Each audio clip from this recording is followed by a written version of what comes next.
വിശുദ്ധ വേദപുസ്തകം പറയുന്നു, ആമേൻ, സഭ മനുഷ്യൻ്റെതല്ല, സഭ ദൈവത്തിൻ്റെതാണ്. സഭ പണിയുന്നത് മനുഷ്യനല്ല, സഭ പണിയും ദൈവമാണ്. കാട്ടത്തിയുടെ മുകളിലിരിക്കുന്ന സക്കായിയെ കൊണ്ട് അവൻ തന്റെ സഭ പണി. രാമൻ പറയണമെന്ന് പകല് പോരാ, ശബ്ദത്തോടെ രാമൻ പറയണം. നാട്ടത്തിയുടെ ചൂണ്ടിലായിരിക്കുന്ന നഥാനിയലിനെ കൊണ്ട് ദൈവം തന്റെ സഭ പണിതു. എത്യോപ്യയിലെ സുവിശേഷകൻ എന്നറിയപ്പെടുന്ന ഫിലോസഫറായ യോഹന്നാനെ കൊണ്ട് ദൈവം തന്റെ സഭ പണിതു.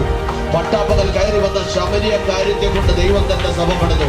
അർദ്ധരാത്രി കയറി വന്ന നിക്കോദീമോസിനെ കൊണ്ട് ദൈവം തന്റെ സഭ പണിതു.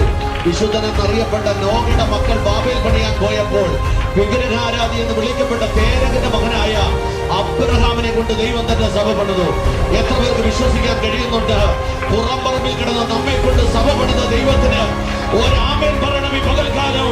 സഭ മനുഷ്യന്റേതല്ല, സഭ ദൈവത്തിൻ്റെതാണ്.